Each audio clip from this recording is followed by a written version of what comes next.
Selamat pagi dan salam sejahtera bagi kita semua. Pagi. Kami ucapkan terima kasih dan selamat datang kepada seluruh hadirin dalam acara e-course Learn Design with Canva from Zero to the Hero. Puji syukur kita haturkan pada Tuhan Esa. Karena dengan izinnya pada Sabtu 14 Januari 2023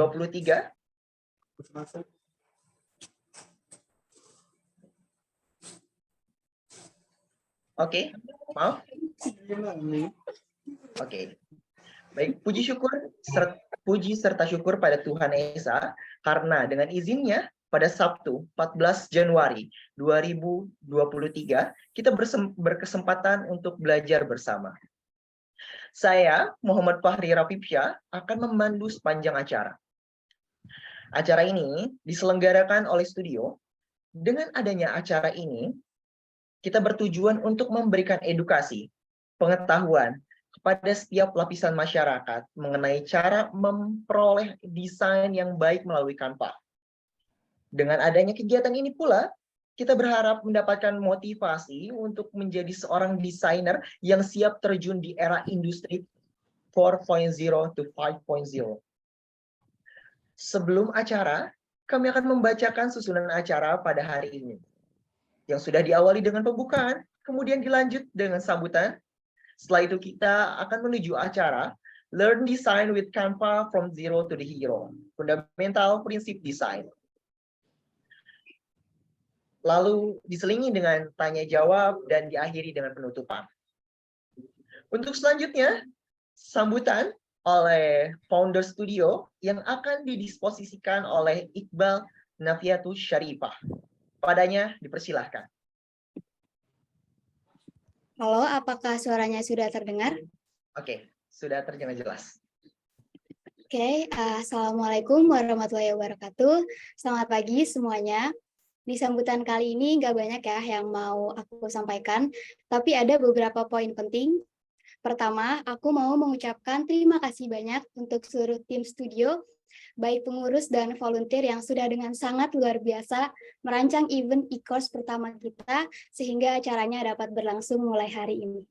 Kedua, aku juga mengucapkan banyak-banyak terima kasih kepada pemateri, media partner studio, dan seluruh peserta e-course hari ini. Terima kasih karena telah berpartisipasi dengan penuh semangat. Semoga event yang diadakan oleh studio hari ini bisa bermanfaat untuk teman-teman semua, baik dari kalangan manapun. Karena e-course ini akan berlangsung selama 6 hari, sesuai jadwal yang telah ditentukan, aku harap untuk peserta bisa menghadiri secara rutin dan tepat waktu di setiap pertemuannya.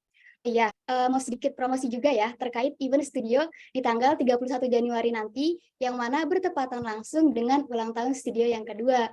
Studio mengadakan webinar dengan tema Start Your Journey in Graphic Design. So, nih, buat teman-teman semua, setelah selesai mengikuti e-course Canva ini nanti, dan punya minat besar untuk berkarir dalam bidang graphic design, boleh banget join ya. Info lebih lanjutnya, kalian bisa cek di Instagram studio, dan juga bisa kalian lihat di aplikasi Cita-Cita. Nah, yang terakhir, saat ini nih, studio tuh lagi oprek recruitment volunteer batch 3. Nah, jadi teman-teman nih yang ingin merasakan keseruan aktivitas di studio, seperti apa, dan juga keseruan lainnya dalam merancang event, boleh banget daftar segera, karena hanya dibuka sampai tanggal 1 Februari. Nah, dimanapun kalian berada, baik di Jabodetabek, Pulau Jawa, Bali, NTT, dan juga planet lain, bisa banget bergabung karena semua diskusi dan job bisa dilakukan secara online atau kita punya sistem WFH. Oke, sekian aja yang dapat saya sampaikan. Selamat menikmati acaranya untuk seluruh peserta. Semangat pagi. Wassalamualaikum warahmatullahi wabarakatuh. Waalaikumsalam warahmatullahi wabarakatuh. Wah, sambutan yang sungguh menarik dan informasi juga buat kita semua tadi. Siapa nih yang tertarik buat join studio, boleh let's check it sosial medianya. Dan juga siapa yang mau ikut webinar, harus wajib ikut. Dan nanti kita juga rencana bakal ada lomba. Oleh karena itu, stay tune terus di sosial media kita. Oke. Oke, terima kasih banyak kepada Kak Iqbal atas sambutan yang luar biasanya. Baik, kita akan memasuki acara selanjutnya yang kita nantikan. Learn Design with Canva from Zero to the Hero, Fundamental Principle Design, yang akan diisi oleh pemateri kita yang luar biasa, yang izinkan saya membacakan CV dari pemateri kita pada hari ini. Operator, boleh bantu saya untuk share screen fotonya? Wah, luar biasa. Baik, Kak Zaindi Rizky FRSSN. Wah, luar biasa. Sering dipanggil Kak Z. Nah, Kak Z ini sendiri lulusan dari Universitas Brawijaya dengan jurusan Seni Rupa Murni. Lulusan tahun 2022. Kak Z ini pernah berkesempatan magang di Basuki, boleh dilanjut, Kakak? Nah, Kak Z ini sendiri pernah berkesempatan magang di Basuki Abdullah Museum, Jakarta Selatan, sebagai Social Media and Merch di tahun 2021, lalu memenangkan kompetisi sebagai juara 1, winner poster design, dan runner-up juara kedua, winner mascot design. Adapun pengalaman kerja yang didapat oleh Kazi, yaitu sebagai fashion design di Medan, ada creativism di Jogja, di Malang dengan basis projectnya, lalu di Surabaya FST Unair dengan basis projectnya pula. Adapun lisensi-lisensi yang sudah didapatkan Kazi sungguh sangat luar biasa, dan berikut portofolio yang sudah dirancang oleh Kazi.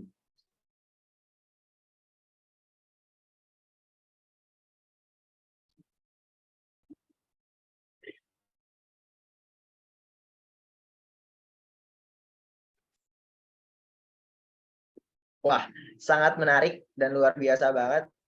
Kayaknya ini udah pasti jam terbangnya banyak banget dan udah kemana-mana. Kazi mantap. Langsung kita persilahkan Kazi langsung masuk. Kazi, apa kabarnya? Halo, halo. Udah masuk ya? Ya, Kazi dipersilahkan.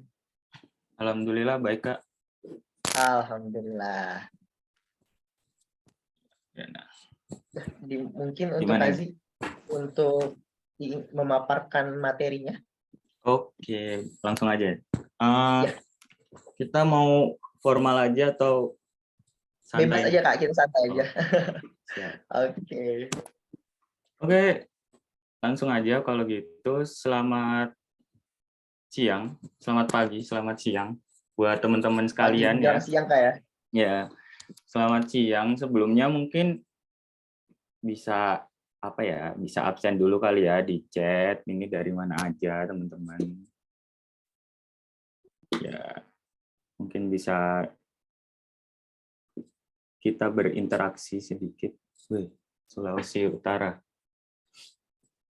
Sebelum masuk ke materinya. Sukabumi, Malang. Dari Malang. Gresik. Oke. Utang.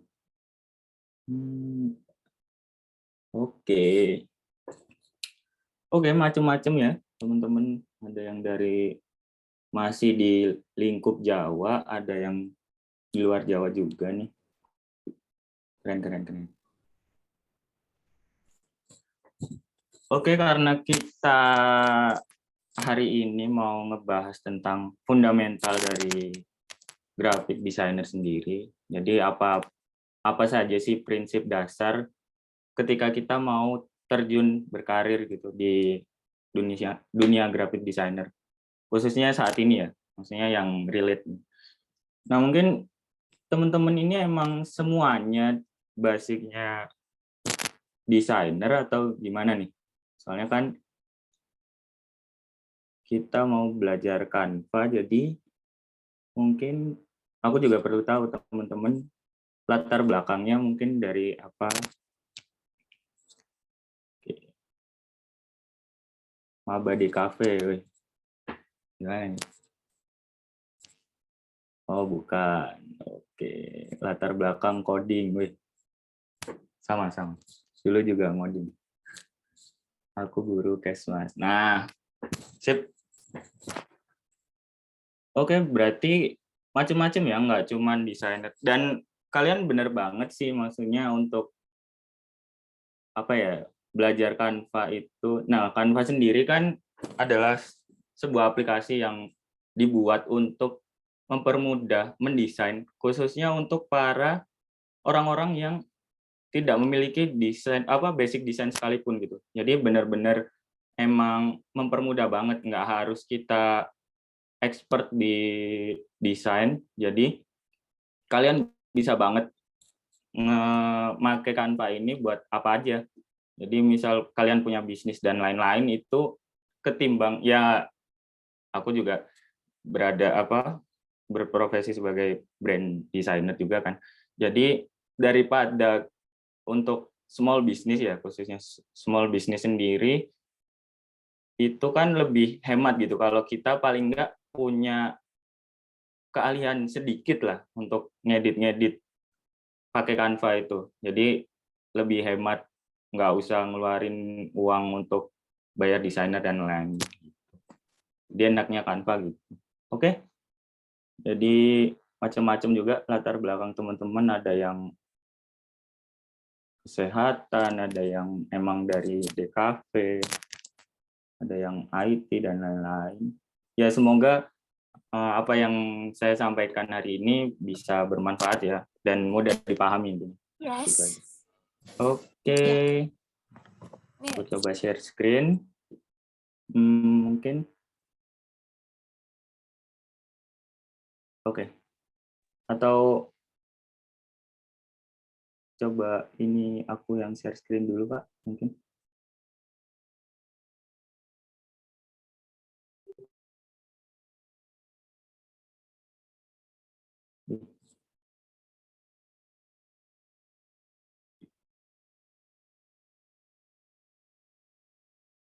Oke. Kita mulai bahas.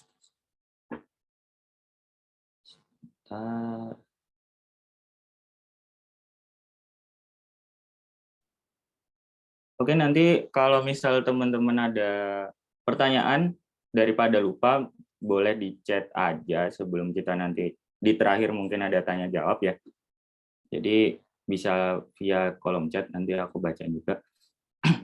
Oke, jadi hari ini kita belajar tentang fundamental dari graphic designer sendiri. Sebelumnya, fundamental itu apa sih? Jadi fundamental itu bagaimana kita memahami dasarnya dulu. Jadi ibarat kita mau memasak sesuatu kan, mau ngebikin sesuatu gitu. Kalau kita nggak tahu apa yang kita pakai dalam suatu bahan itu kan percuma juga gitu. Misal kita masak nasi goreng tapi kurang asin. Nah, rasa asin itu diambil dari mana sih? Apa dari garam, apa dari gula? Nah, kalau kita nggak tahu di fungsi dari masing-masing itu, kita bakal bingung gitu.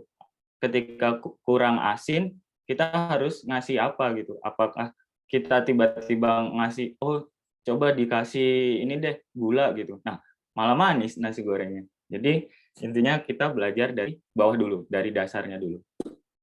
Oke, lanjut. Nah, terus apa aja yang perlu disiapkan atau yang paling penting lah sebelum menjadi graphic designer? Sebenarnya banyak, cuman ini mungkin aku sederhanain lagi ya. Aku sederhanain lagi menjadi 4 poin.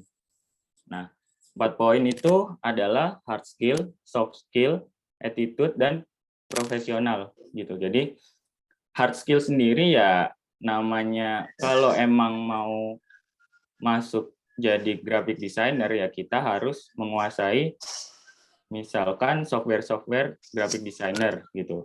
Misal Adobe, misal Canva. Canva ini mungkin ya oke lah untuk graphic designer sekarang mulai banyak dicari ya. Maksudnya layout Canva, kontributor Canva itu ya mulai dicari gitu. Jadi ada prospek di Canva sendiri, dan itu mungkin kalau teman-teman udah kuat di basicnya, belajar pakai software apapun bakal bisa, karena dasarnya udah dapet, tinggal penyesuaian aja nanti gitu. Jadi hard skill ini kayak misal, ya itu tadi, misal kalian mau jadi brand designer ya harus menguasai gimana golden ratio dari sebuah logo, terus bagaimana cara membuat pola super grafik dan lain-lain gitu, menentukan font dan lain-lain. Nah gitu. Kalau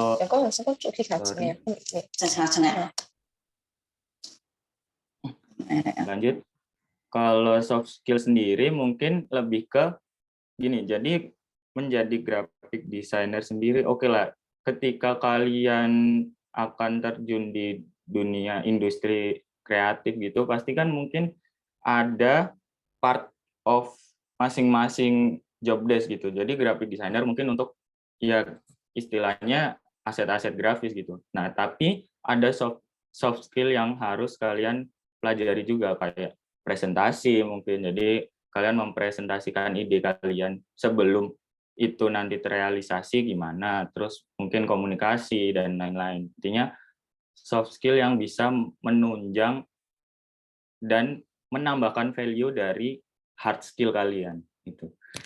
Kalau attitude ini ya semua karir, semua pekerjaan itu akan bagus, akan maksimal ketika attitude kita juga bagus gitu. Jadi percuma juga kita mempunyai skill yang luar biasa, tapi untuk secara bersosial kita kurang gitu. Jadi untuk namanya apa ya, relasi kita itu juga nggak bagus jadinya gitu. Attitude. Terus terakhir yaitu profesionalisme, di mana nah ini menarik, profesionalisme ini oke lah, semua orang mungkin ada berpotensi menjadi graphic designer, tapi untuk menjadi graphic designer yang profesional pertama juga perlu jam terbang, di mana kita harus tahu apa aja masalah-masalah yang ada di dunia desain dan lain-lain. Nah, itu memungkinkan kita untuk apa ya, menyelesaikan masalah itu dengan lebih cepat. Misalkan kita ini sekarang nge-handle klien dan hari ini juga itu kita harus presentasi. Nah, dan ternyata tiba-tiba di tempat tinggal kita atau di kantor kita gitu kan mati lampu atau dan sebagainya. Nah, gimana solusinya? Kan kita kalau sebagai profesional kita nggak memungkinkan dong untuk oh maaf, kayak minta maaf karena ada kendala dan lain-lain. Mungkin bisa saja kita mungkin bisa nyari coffee shop dan lain-lain untuk yaitu paling nggak nyari wifi dan kita tetap menjalankan presentasi di hari yang sama gitu. Jadi tetap sesuai kontrak, misal sesuai kontrak dan ya sesuai apa yang udah dijanjikan gitu. Nah itu emang agak sulit, tapi emang kalian harus memiliki rasa tanggung jawab ketika kalian bekerja di pekerjaan apapun, nggak cuma di desain aja sih. Gitu. Oke, lanjut. Nah, oke, di sini mungkin aku pengen ini, gimana ya caranya? Kira-kira apa sih perbedaan dari desain dan seni gitu? Mungkin ada salah satu yang mau menyampaikan aspirasinya sambil kita ngobrol sedikit. Satu aja yang berani. Ya.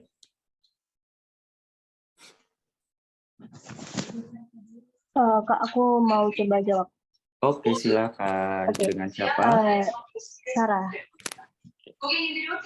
Yang aku tahu desain itu adalah hasil akhir berupa desain dan bentuknya digital. Kalau Mm-mm. art itu bentuknya seni, mungkin lebih fokusnya itu ke seni murni atau seni terapan. Oh, oke. Siap. Oke. Nggak salah dan nggak sebenarnya bukan nggak benar ya, kayak kurang benar. Jadi sebenarnya desain ini juga seni terapan. Jadi desain ini terapan dari seni murni sebenarnya. Cuman bentuknya kita mungkin yang kita tahu sekarang itu adalah digital ya. Maksudnya entah itu iklan di sosmed dan lain-lain, itu sebenarnya base-nya juga dari seni. Nah, perbedaan yang mendasar desain dan seni adalah gampangnya gini. Desain itu kita merealisasikan konsep atau ide dari klien. Jadi masalah klien itu kita buatkan sebuah karya. Sama-sama berkarya nih, seni dan desain gitu. Sama-sama berkarya. Cuman kalau seni kan lebih ekspresif gitu kan. Jadi seni sendiri kan berdasarkan dari idealis masing-masing gitu. Ketika kita pengen gambar A gitu, pengen gambar pemandangan, ya udah itu adalah sebuah karya seni. Nah, ketika desain, misalkan kita mau ngedesain A gitu kan tetap ada acuannya. Kenapa kita harus mendesain A gitu? Misalkan kita mau ngebuat feed sosial media dari brand makanan lah gitu. Nah, kita nggak mungkin tuh kayak ngasih elemen yang tidak berhubungan dengan makanan gitu. Jatuhnya nanti kurang cocok gitu dengan desainnya. Nah, kalau art itu lebih bebas. Nah, kalau desain itu ada batasan-batas. Nah, di sini ada 6 poin perbedaan yang bisa aku jelasin ya. Mungkin ada banyak kalau emang mau didetailin, cuman pada intinya 6 poin ini mungkin bisa menjadi acuan apa sih yang membatasi seni dan desain sendiri gitu. Yang pertama di sini ada ide konsep. Nah, kayak yang aku jelasin tadi, ide konsep dari desain itu benar-benar dari masalah yang ada dari kliennya gitu. Ketika klien minta desain logo, desain Instagram, berarti kan itu masalah mereka karena mereka ingin mencari desainer gitu. Nah, sedangkan art sendiri itu lebih ke idealis masing-masing. Idenya dari, oh ya, aku lagi misal resah terhadap kisah cintaku gitu kan, misalkan. Nah, itu kan kita menggambarkan pasti gambar-gambar yang mempresentasikan perasaan kita gitu. Jadi nggak ada batasan harus, oh ya, ketika ada hubungannya dengan cinta itu harus ada banyak love-nya dan lain-lain, harus warnanya, ya gitulah pokoknya. Jadi kan nggak ada batasan itu. Nah, kemudian poin kedua adalah tujuan. Nah, tujuan desain yaitu tujuan desain adalah membantu menyelesaikan masalah gitu dan menyederhanakan sebuah makna atau sebuah visi atau sebuah tujuan ya, sebuah tujuan dari klien gitu. Jadi kalau desain ini sederhana, kalau art ini complicated gitu. Jadi ketika seorang seniman mempresentasikan karya seninya, pasti ada sebuah tujuannya, tapi tujuan itu pasti disembunyikan, nggak disederhanakan. Jadi kan banyak elemen-elemen yang dipakai seniman di suatu karyanya gitu. Jadi bedanya itu. Nah, kalau desain makin simple, makin sederhana, makin mahal. Ibarat kayak logo Nike aja, Nike shoes. Ya mungkin di logo Nike sendiri itu nggak bisa nggak bisa dijadikan acuan karena itu logo juga dibuat oleh anak magang sendiri gitu kan. Jadi logo Nike ini sebenarnya yang mahal, yang menjadi brand Nike mahal ini bukan dari gambaran dari logonya. Jadi gimana orang melihat bahwa lambang shoes itu ya, lambang centang itu adalah Nike gitu. Nah, itu jadi kan sesederhana icon Nike aja udah tahu bahwa oh ya ini orang pakai Nike gitu. Kurang lebih gitu sih. Nah, kalau art sendiri ya tau lah, mungkin teman-teman dari sini ada yang udah nonton apa ya, film yang lumayan art banget yaitu Mencuri Raden Saleh ya. Nah, itu kan di lukisannya juga complicated banget gitu, gambarannya, ekspresinya, terus bagaimana dia cara mengungkapkan makna yang ingin dia sampaikan dalam suatu ini. Kan nggak cuman satu titik gitu. Lebih complicated lah. Kemudian value. Nah, value di sini adalah kalau seni sendiri itu berdasarkan yaitu tadi latar belakang dari pesan yang ingin disampaikan dari suatu karya seni gitu. Sedangkan desain itu value-nya itu akan dapat ketika kita berhasil menyederhanakan suatu tujuan tadi. Jadi value-nya akan naik ketika kita udah berhasil menyederhanakan suatu tujuan, misi, atau ya intinya goals dari klien ke dalam sebuah grafis atau visual yang mudah diingat gitu. Intinya desain gitu. Jadi ketika makin mudah diingat, itu akan makin berhasil. Nah, kemudian pesan. Nah, pesannya sendiri itu dia kalau seni itu disembunyikan. Jadi ketika kita melihat sebuah karya seni, itu akan kita banyak pertanyaan-pertanyaan yang muncul di karya tersebut gitu. Misalkan ada objek kupu-kupu, apa yang menginterpretasikan kupu-kupu itu gitu. Atau kayak metamorfosa atau emang bagaimana cara emang senimannya suka kupu-kupu dan lain-lain. Banyak hal gitu. Kalau desain itu harus disederhanakan. Kita nggak memungkinkan untuk memakai banyak objek dalam suatu desain gitu, karena emang intinya desain ya itu tadi, ketika kita makin mudah untuk mengingatnya, desain itu akan berhasil gitu. Nah, kemudian batasan. Nah, untuk batasan sendiri, kalau seni itu kan ya itu tadi, di awal aku bilang seni itu nggak ada batasnya gitu. Jadi ekspresif aja, mau galau, mau senang, mau apapun yang dirasakan ya udah dituangin ke dalam suatu kanvas gitu. Kalau desain batasannya adalah yaitu tadi tujuan klien. Tujuan kliennya apa atau tujuan kita membantu klien apa, yaitu yang jadi patokan kita gitu, batasan kita. Jadi nggak kadang kan mungkin perbedaan seniman sama desain kadang karena aku lulusan dari seni juga ya, jadi agak ketika mendesain gitu kan ada idealisme gitu. Wah, ini kurang gini. Nah, tapi tujuan dari kliennya nggak sampai situ. Jadi ya udah kita paling nggak sudah menyampaikan ketika itu nggak di ACC, ya udah gitu. Yang penting kita sudah merekomendasikan mereka seperti itu. Tuh. Jadi tetap ada batasannya kalau desain. Tuh.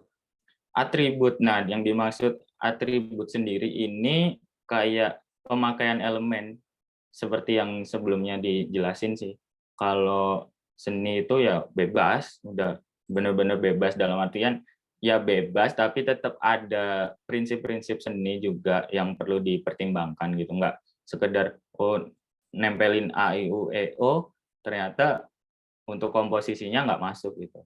Nah, kalau desain untuk atributnya sendiri harus yang sesuai dengan apa yang mau didesain gitu. Misal ayam goreng gitu. Terus kita kasih elemen di situ, ada elemen sepeda, ada elemen apapun yang nggak masuk gitu kan. Intinya elemen yang dipakai juga harus relate dengan apa yang kita buat gitu.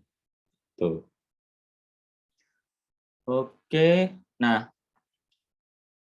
sederhananya adalah desain grafis itu adalah cara untuk berkomunikasi serta menyederhanakan sebuah pesan melalui media visual ya, maksudnya dari teks kita convert ke gambar gitu untuk mencapai tujuan atau goals tertentu. Misal tujuannya ingin membranding branding di sektor menengah ke atas gitu kan, kita nggak mungkin untuk memakai grafis yang terlalu ribet gitu, nggak mungkin pakai maskot yang aneh-aneh gitu kan. Pasti kalau ketika kita pasarnya di high, itu pasti makin sederhana lagi, makin elegan, makin simple. Jadi itu harus juga disesuaikan dengan kebutuhannya gitu. Nggak serta-merta misal sama-sama nih ayam jualan makanan gitu, tapi untuk target pasarnya beda. Nah, itu juga pemilihan unsur visualnya nanti juga beda gitu. Nggak bisa disamaratakan. Tuh. Oke, lanjut ke periodisasi desain grafis. Jadi sebenarnya desain grafis ini juga udah lama kan. Soalnya kan desain grafis sendiri kan ya merancang sebuah grafis ya, sebuah gambar gitu. Jadi ya apapun yang dalam bentuk gambar itu ya mungkin bisa dibilang itu desain grafis. Grafis lah intinya. Oke, yang pertama itu ada kisaran abad 4 sampai 15 Masehi ya, di mana ya mungkin kalian tahu di IPS dan di apa akan ada itu kan pelajaran tentang zaman batu lah, zaman itu. Itu kan pasti ada ornamen atau simbol-simbol atau gambar gitu ya. Tanda-tanda peringatan yang diukir atau dicap di dinding-dinding gua ya.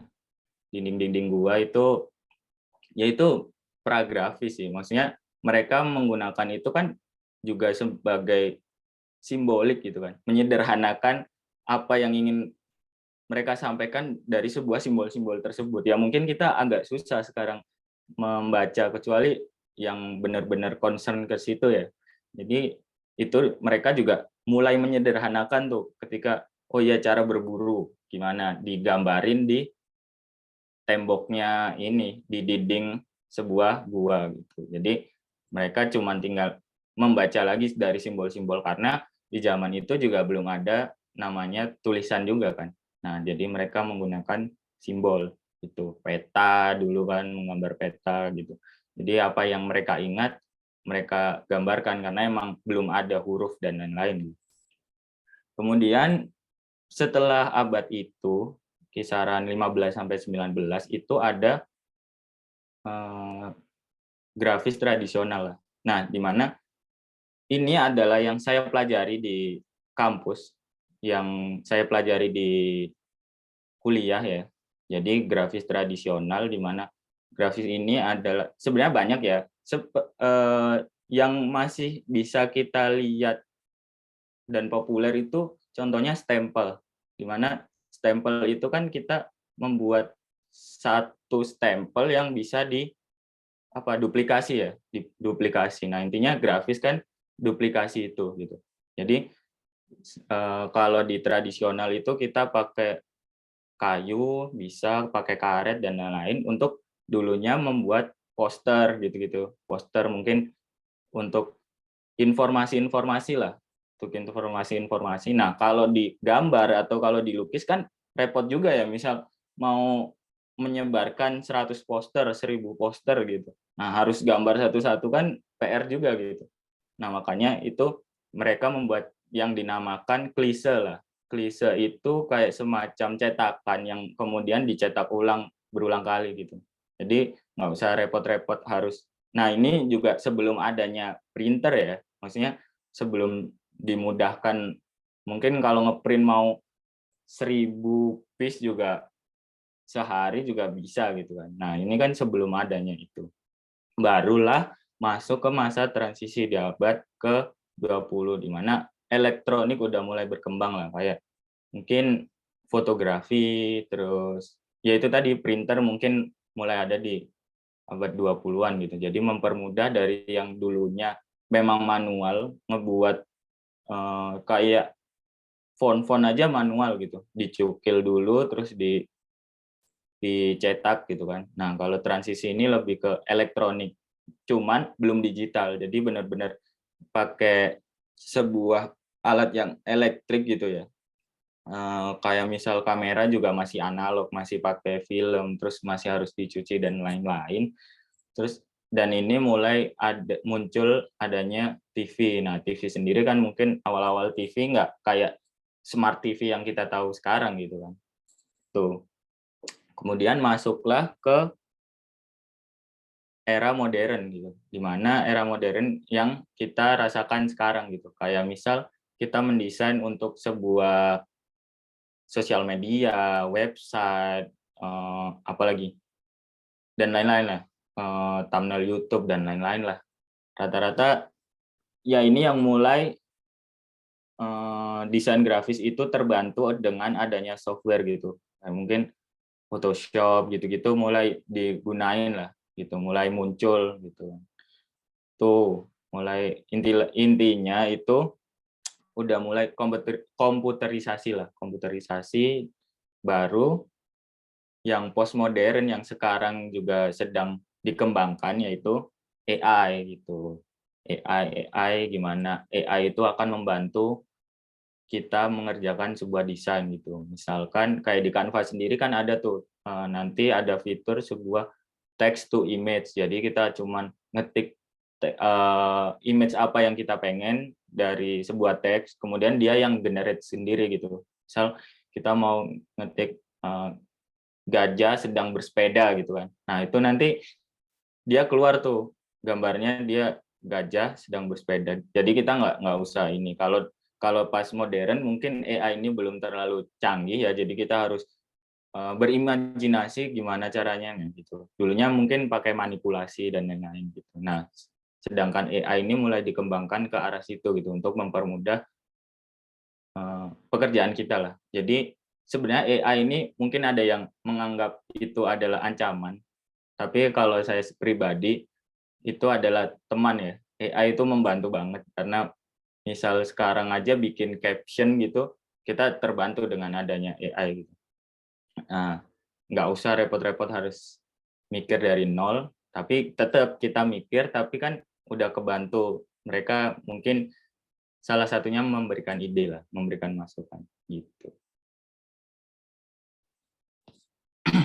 Oke, untuk jenis atau desain grafis yang ada saat ini itu adalah contohnya salah satunya iklan ya. Nah, iklan sendiri itu banyak sih, ada iklan yang buat kebutuhan digital atau sosial media, ada iklan cetak gitu kan. Ada iklan yang di billboard gitu kan. Sama-sama iklan dan pada intinya kembali ke yang awal saya kasih tahu tadi kan, iklan ini adalah menyederhanakan sebuah tujuan dari promo atau dari campaign sebuah perusahaan kan. Kita nggak mungkin membuat iklan yang bertele-tele gitu. Ketika di billboard kita pasang lah satu paragraf di billboard. Siapa mau baca di billboard satu paragraf gitu kan? Kan di billboard itu juga orang ngelewatin gitu aja kan. Jadi gimana kita bikin iklan yang sederhana tapi ketika orang baca itu langsung nangkep gitu apa maksud dari iklan tersebut. Nah, tuh salah satunya. Kemudian iklan sendiri ini digunakan juga selain buat menyampaikan campaign juga membangun awareness ya. Awareness di sini intinya yaitu mengingatkan kembali terus sebuah perusahaan ini berada di bidang apa. Nah, di iklan sendiri juga biasanya kalau perusahaan besar itu udah ada semacam standarisasinya. Jadi ketika mereka membuat iklan apa aja yang perlu dilakuin dan apa aja misalkan font atau elemen yang harus diimplementasikan. Jadi nggak sembarangan bikin ini karena nanti orang jadi susah untuk mengingat kalau gonta-ganti font atau gonta-ganti elemen grafis, misalkan Tokopedia gitu. Nah, Tokopedia juga ketika dia beriklan dimanapun, pasti pakai pertama fontnya sama, kemudian kedua itu dia warnanya sama, gitu kan, dan kemudian ada logonya pasti kan. Nah, itu dia yang membangun awareness dan mengingatkan kembali gitu. Mungkin teman-teman masih ada compare ini, mungkin compare e-commerce A atau B. Nah, Tokopedia ini mencoba untuk memberikan misalkan promo gitu, promo tapi dengan brand identity mereka. Jadi ingat, oh berarti di Tokopedia lagi ada promo. Nah, jadi audiens itu teringat kembali gitu. Oke, kemudian branding. Nah, branding sendiri ini adalah sebenarnya banyak ya. Branding itu nggak cuman logo, nggak cuman kemasan, maskot, dan lain-lain, ya kan? Intinya branding itu juga sebenarnya luas. Cuman kita kalau graphic designer itu mungkin ada di sisi visualnya, visual branding, yaitu kayak logo dan lain-lain. Kalau branding ini kan lebih ke kayak pelayanan dan lain-lain juga masuk branding gitu. Jingle, terus tagline gitu. Dimana itu bukan ranah kita, tapi ranah kita adalah membuat logo, misalkan kalau emang mau graphic designer ya, buat logo, terus sosmednya itu di disatu temakan, kemasannya disatu temakan, kemudian kalau logonya kurang masih terlalu generik, kita bikinlah sebuah maskot. Nah, gitu. Contohnya kayak si Starbucks ya. Starbucks ini juga sebenarnya ya kopi. Kalian pasti semua tahu kopi dan lain-lain ya. Nah, tapi ketika kemasan mereka dikasih logo Starbucks, pasti ya orang berpikiran lain gitu, bahwa mereka membeli Starbucks bukan kopinya. Jadi membeli suatu prestis yang dibangun Starbucks, kayak misalkan emang tempat kerja yang cozy, tempat kerja yang nyantai dan bisa buat meeting dan lain-lain gitu kan. Nah, Starbucks menjual itunya karena itu tadi, logo kan menyederhanakan dari tujuan-tujuan atau makna-makna di balik brand Starbucks tersebut gitu. Kalau kemasan sendiri ya lagi-lagi kemasan juga, sekalipun kita banyak varian juga kemasan itu harus jadi satu tema gitu. Nggak tiba-tiba, oh yang ini aku mau gini deh, yang ini mau gini. Nah itu bakal bingung ini produk dari brand mana gitu, karena kemasannya aja compang-camping gitu. Kemudian kayak kalau maskot itu kayak Disney. Nah, kita di Disney sendiri mungkin banyak karakter di Disney, tapi yang ikonik banget itu pasti si Mickey Mouse ini gitu. Dimana emang ini adalah maskot pertama Disney gitu kan. Jadi ketika kita melihat Mickey Mouse juga kita ingat Disney gitu. Nah, itu sebagai penunjang juga. Jadi istilahnya branding ini adalah sebuah kegiatan yang bisa menunjang atau menggambarkan visi dan misi dari sebuah brand gitu. Nah, untuk jenis desain grafis lainnya yaitu contohnya kayak tipografi, ilustrasi, fotografi, motion, infografis. Produk digital ini, kalau produk digital itu lebih ke desain web atau aplikasi ya. Maksudnya intinya ya landing page dan lain-lain gitu. Kalau infografis ini mungkin digitalisasi dari kegiatan yang sebenarnya kita mungkin pernah bikin di SD, SMP, SMA gitu kan. Bikin mading gitu kan. Nah, infografis sama kayak gitu. Intinya ada informasi dan kemudian ditunjang dengan adanya grafis atau gambar gitu yang menunjang, atau chart atau apapun lah yang menunjang dari si tulisan tadi, biar nggak bosen juga gitu membaca informasinya gitu. Kalau motion grafis ya kita habis ngedesain sesuatu, kita gerak-gerakin, itu udah termasuk motion grafis kan, bergerak kan, motion kan bergerak. Nah itu biasanya ini ada di iklan-iklan gitu-gitu. Jadi kan kalau bergerak lebih ini ya, lebih menarik lagi kan kalau ini. Dan sekarang juga eranya juga mengarah ke sana gitu, di mana video dan sesuatu yang bergerak itu lebih di push lagi gitu. Jadi ya motion grafis ini bisa lah untuk soft skill atau skill lain selain kita bisa mendesain.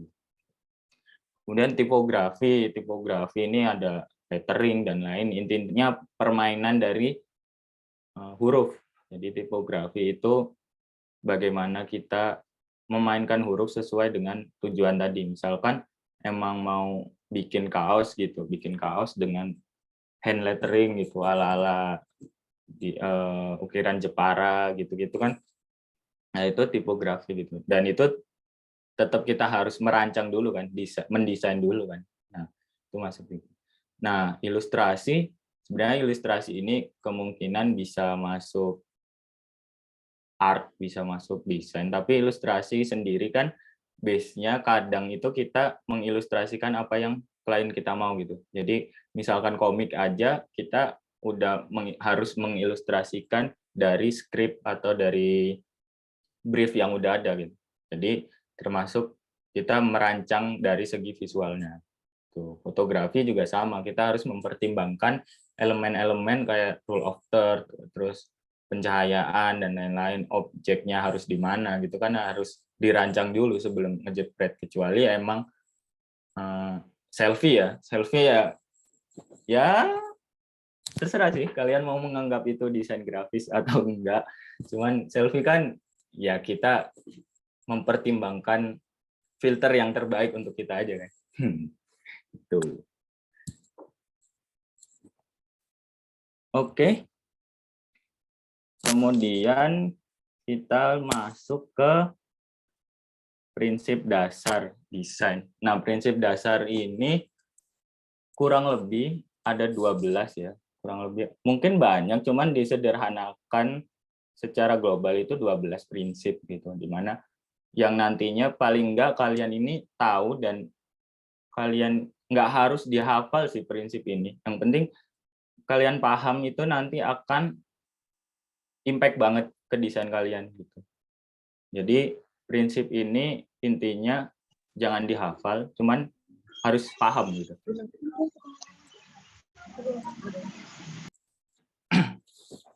Nah, yang pertama adalah kontras ya. Kontras sendiri itu pada intinya ya perbedaan dari warna satu dan warna lainnya gitu. Jadi ketika warna itu berlawanan pasti kan akan menimbulkan efek fokus gitu. Jadi kayak contoh di kanan ini yaitu kontras di atas itu aku pakai kuning dan background navy ya. Jadi kan lebih terbaca gitu ketimbang yang bawah gitu. Nah, yang bawah ini dia udah biru ketemu biru. Jadi ya oke lah misal kalian bisa baca tapi akan susah gitu. Dan kita harus mempertimbangkan juga di dalam desain itu kemudahan atau accessibility. Nah, itu mungkin ada yang sorry to say, mungkin buta warna kan agak kesulitan gitu. Jadi atau ya mungkin disabilitas lain lah yang memungkinkan untuk lebih effort membaca sesuatu. Nah, itu kita harus juga pertimbangkan itu. Nggak sekedar oh ya udah desain ini bagus tapi kita lupa gitu kan. Desain ini kurang general gitu. Nah, intinya kontras adalah penggunaan warna yang berlawanan untuk mempermudah keterlihatan dan keterbacaan elemen pada desain. Dan kontras ini juga bisa buat ini sih mana desain yang akan mendominasi gitu. Kayak yang di sebelah kanan kan pasti yang mendominasi ya font itu tadi. Kemudian elemen-elemen kecil di sampingnya yaitu mungkin dibaca kedua dan setelahnya lah. Gitu. Oke, kemudian balance. Oh ya, sebenarnya prinsip desain ini juga sama sih seperti yang aku pelajari di dunia kuliah yaitu nirmana ya, tapi nirmananya lebih ke dua matra gitu. Jadi cuman dua dimensi gitu kan. Kan kalau di seni sendiri ada dua matra dan trimatra, di mana trimatra itu ya 3D yang bisa kita sentuh, yang bisa kita lihat secara 360 gitu. Kalau dua matra itu kan lebih ke kita secara visual kelihatan gitu.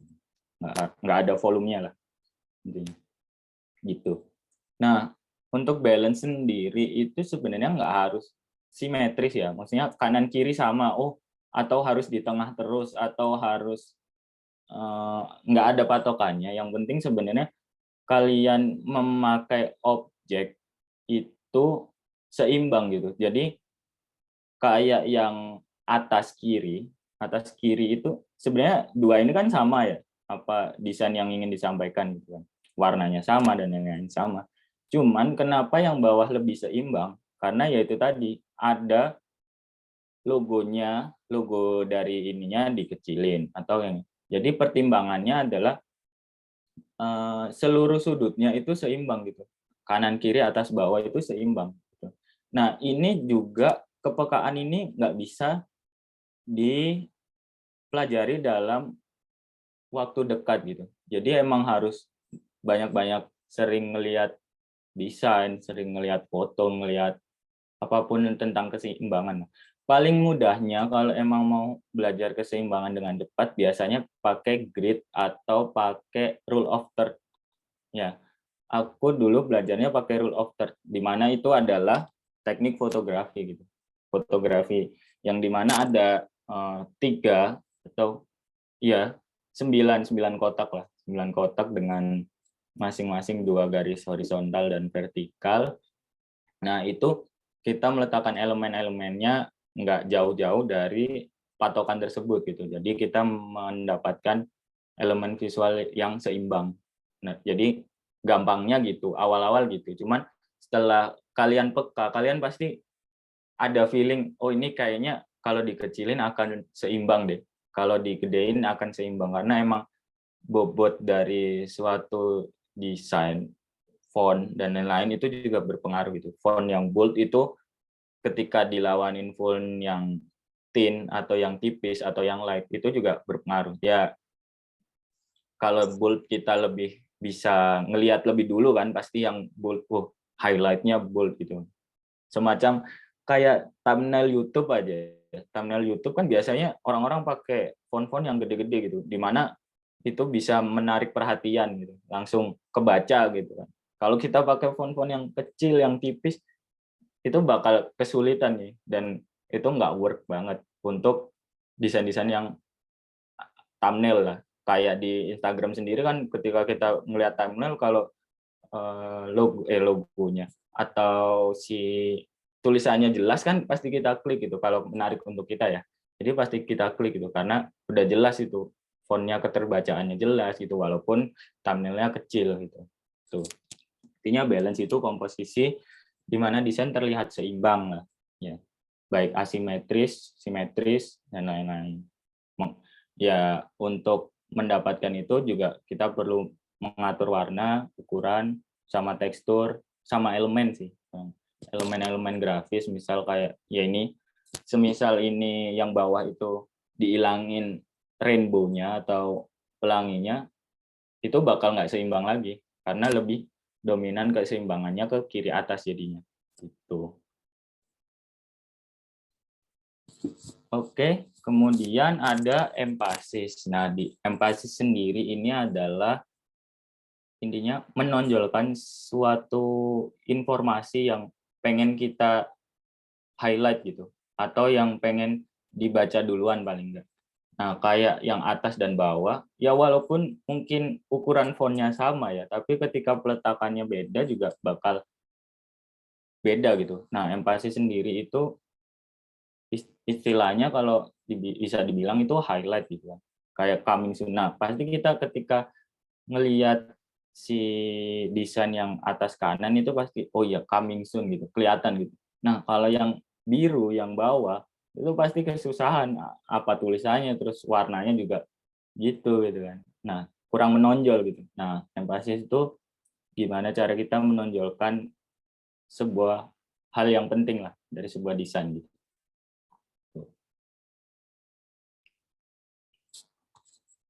Kemudian repetisi. Nah, repetisi ini lebih ke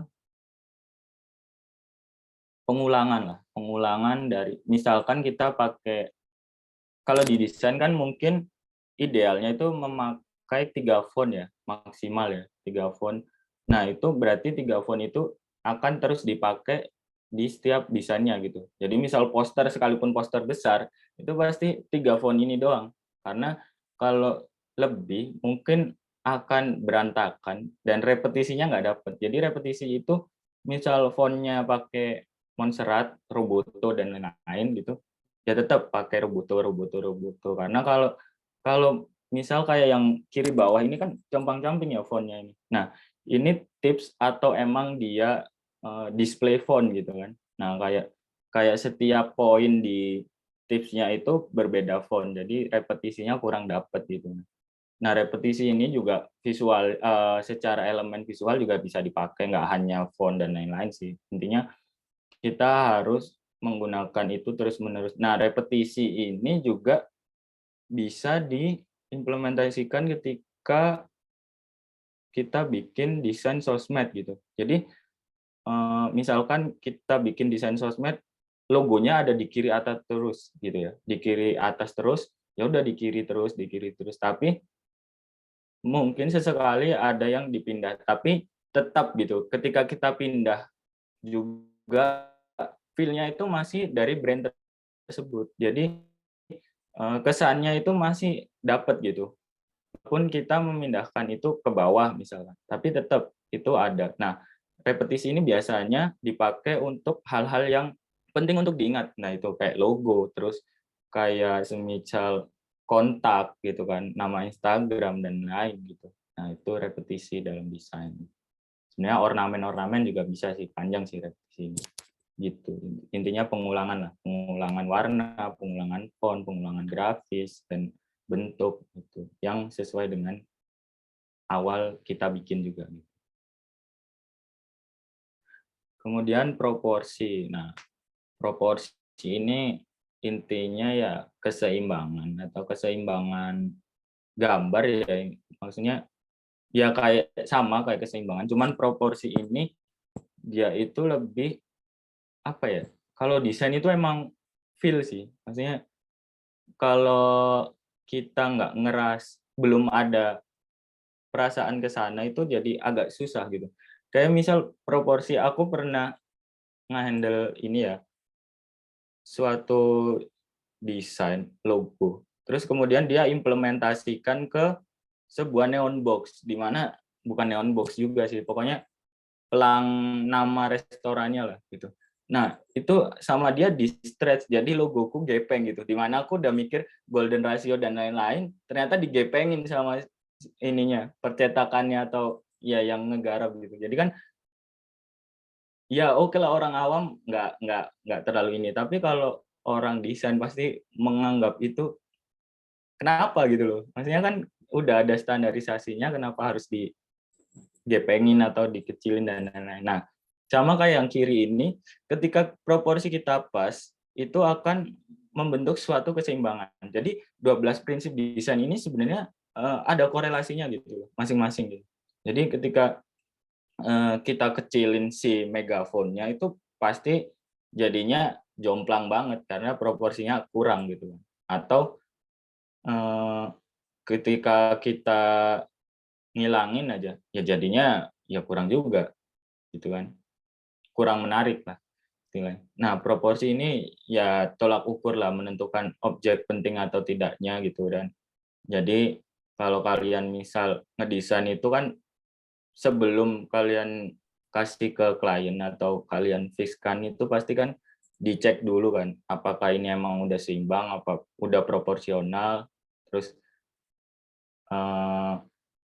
elemennya itu udah pas apa belum gitu. Nah, proporsi ini juga berfungsi banget kalau kalian ngedesain untuk sesuatu yang dicetak. Nah, sesuatu yang dicetak berarti kan ya kayak tadi itu aku bilang pelang restoran yang gepeng tadi kan.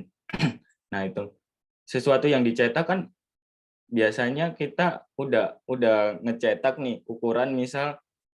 Nah, kalau milih ukuran juga jangan asal. Jadi ketika kita misal ukuran A4 gitu kan, dicetaknya untuk ukuran square atau apa. Jadi si percetakannya mau nggak mau di-resize lagi dan gepeng, jadi nggak proporsional.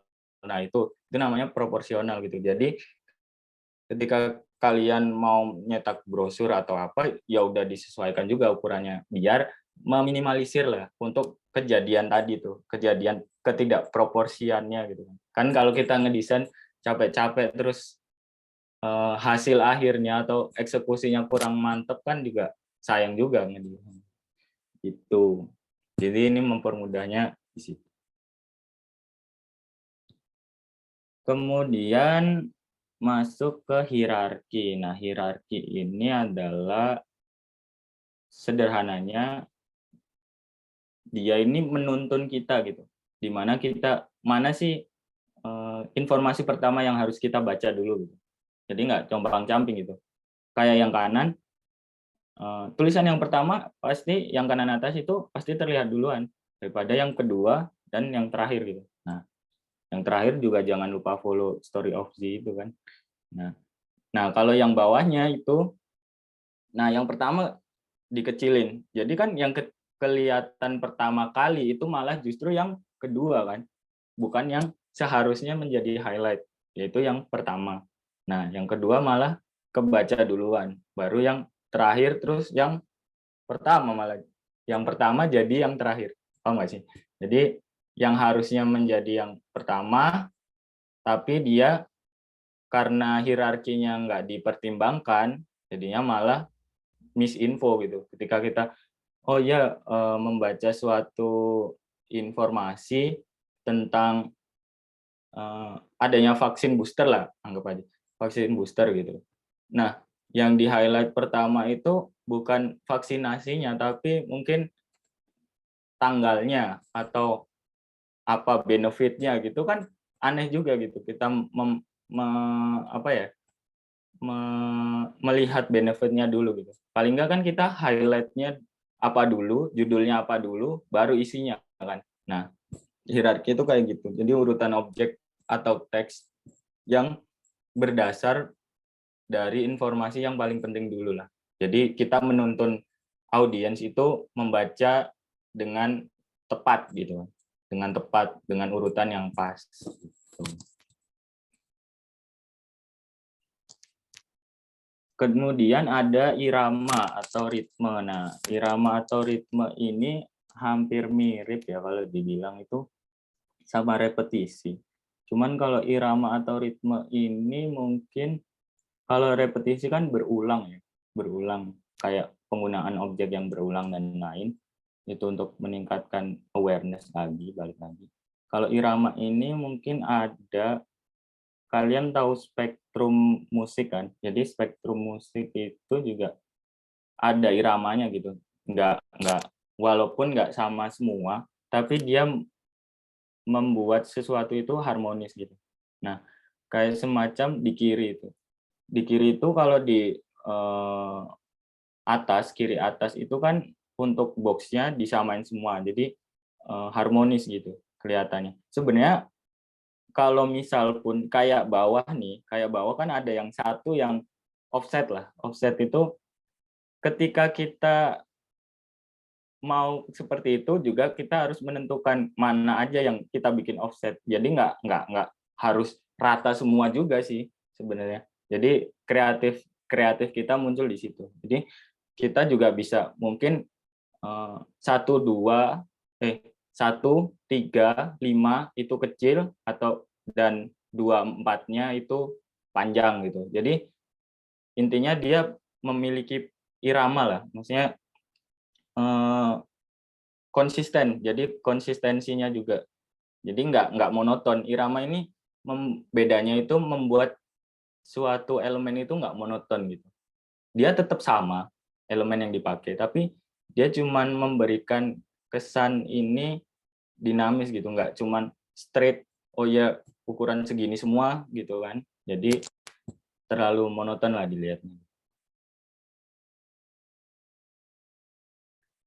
Kemudian pola atau pattern. Nah, pattern sendiri ini ya repetisi lagi, balik lagi. Kan dia repetisi dari beberapa objek gitu kan. Jadi beberapa objek ini yang random dan menjadi sebuah kesatuan yang harmonis gitu. Jadi walaupun kita bikin itu random, tapi tetap jadi objek yang bisa dinikmati gitu. Jadi nggak asal bikin oh ya abstrak lah gitu. Ya oke, mungkin kalau seniman boleh lah abstrak. Tapi kalau desain sendiri boleh sebenarnya abstrak. Cuman ada pertimbangan yang di 12 ini tadi gitu. Kayak misal pertimbangan kekuatan warnanya mana yang lebih penting terus dan lain-lain gitu kan. Nah, itu juga perlu dipertimbangkan di pola. Nah, pola ini biasanya itu lebih ke orang ngertinya elemen ya, tapi kalau kita tarik selain elemen grafis itu juga font-fontnya itu juga bisa dijadikan pola gitu kan.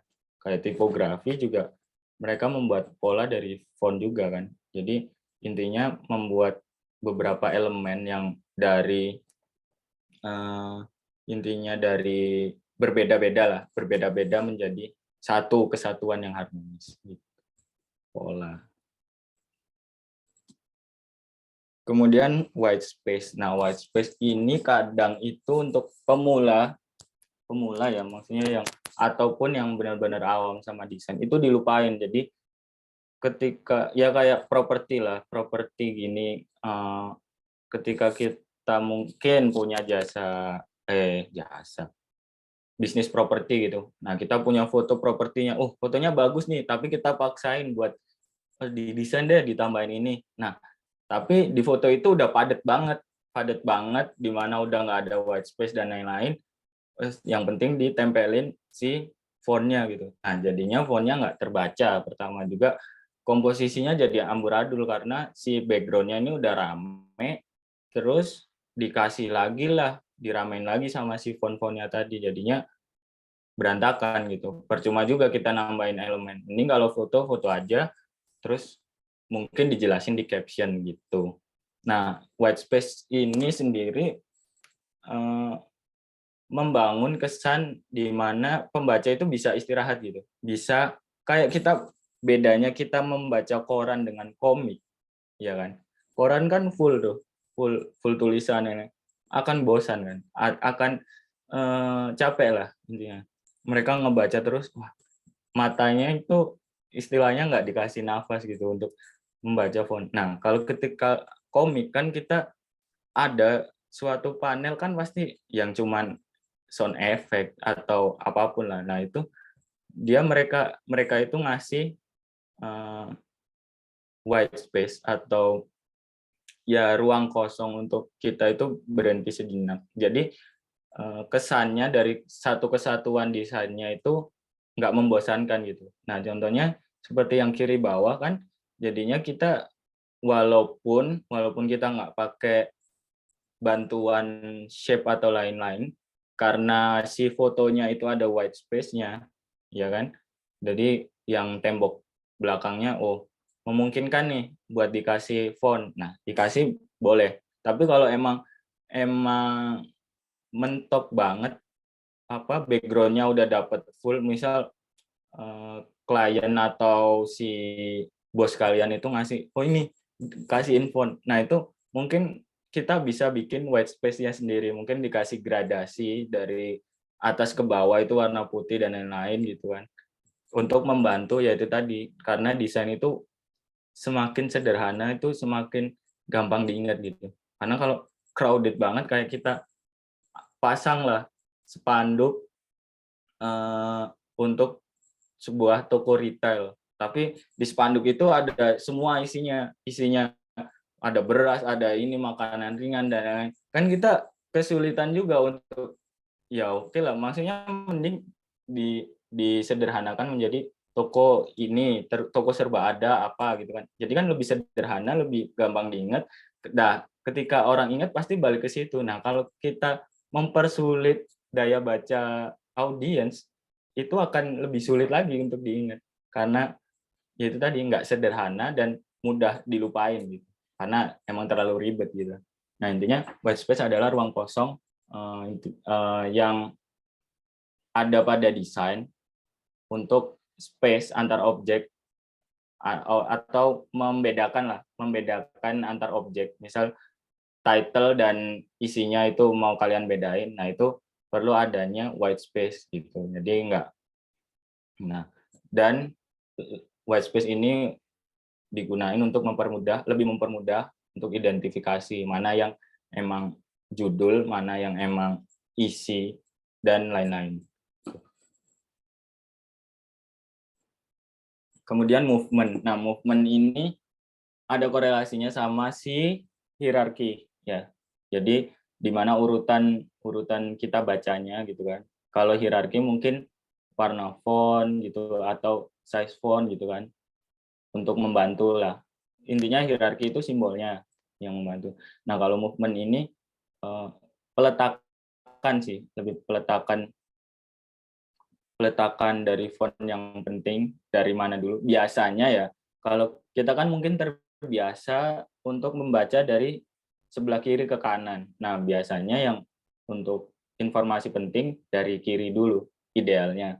Cuman nggak menutup kemungkinan dia menyebar juga sih. Asal, yaitu tadi, kalau movementnya pas dan hierarkinya pas, ya pasti orang-orang urut gitu bacanya. Nah, biasanya movement ini ada yang bentuknya Z, ada yang L, macam-macam lah. Mungkin ada, intinya rata-rata itu pasti dari kiri atas atau bagian kiri.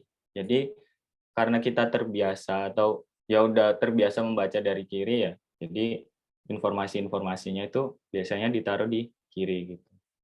Tapi misal emang kalian mau inian produk di kiri ya nggak masalah gitu. Jadi kan produk sama font kan juga beda gitu. Jadi terserah mereka mau baca fontnya dulu atau produknya dulu. Jadi misal kalian switch ya nggak masalah gitu. Atau di tengah-tengah. Yang penting urut gitu. Audiens membacanya itu urut, nggak loncat-loncat gitu kan, akan ngebuat bingung kalau loncat-loncat juga, informasinya juga nggak jelas jadinya. Gitu. Intinya prinsip yang membantu bagaimana objek desain terlihat atau terbaca sesuai harapan kita ya, harapan yang kreatornya, harapan yang pembuatnya untuk informasi yang dari mulai yang penting sampai ya udahlah esensial lah. Nah, ini cuman bedanya yaitu tadi kalau dengan hierarki mungkin lebih ke settingnya, kalau ini penempatannya aja.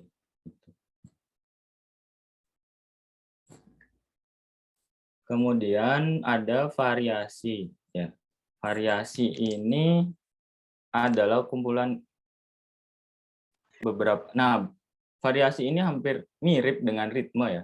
Cuman ritme mungkin lebih ke agar dinamis, tapi variasi ini agar lebih tidak monoton lagi. Nah, variasi ini nggak apa-apa beda-beda, karena kan ya misalkan kita mendesain suatu feed Instagram kan nggak mungkin pakai, ya mungkin sih, tapi kalau ketika pakai objek yang sama terus-menerus, orang akan kok desainnya gitu-gitu aja gitu. Nah, mungkin kita perlu menambahkan variasi yang tetap sesuai koridor dari desain itu. Kayak yang kiri ini, nah yang atas kan yang merah itu dia variasi efek apa?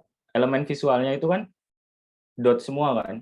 Jadi kayak ya kurang menarik aja. Nah, ketika kita permainkan sama-sama memakai objek-objek yang tipis, maksudnya kayak kalau kita tambahin grid atau kotak-kotak atau X ini, dia kan lebih variatif gitu. Jadi lebih menarik lah, desainnya sendiri itu lebih menarik untuk dilihat gitu daripada kita cuman. Nah, variasi ini juga membentuk sebuah bisa buat ngebentuk ini keseimbangan tadi.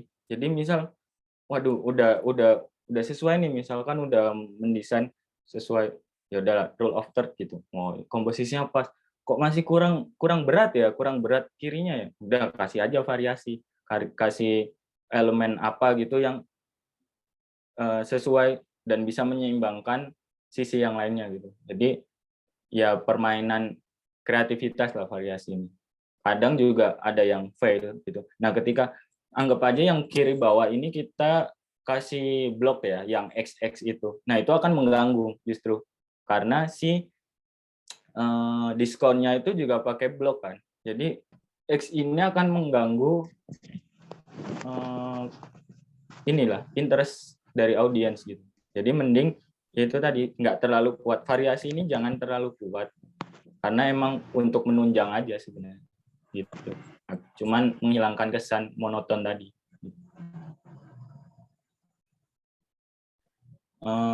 Terus mungkin yang terakhir itu ada Unity ya. Unity ini dimana kita udah mendesain total semua desain itu tetap harus satu kesatuan. Jadi misalkan brand identity dari apa ya, dari balik lagi deh Tokopedia gitu, kan pasti dia dominannya hijau gitu.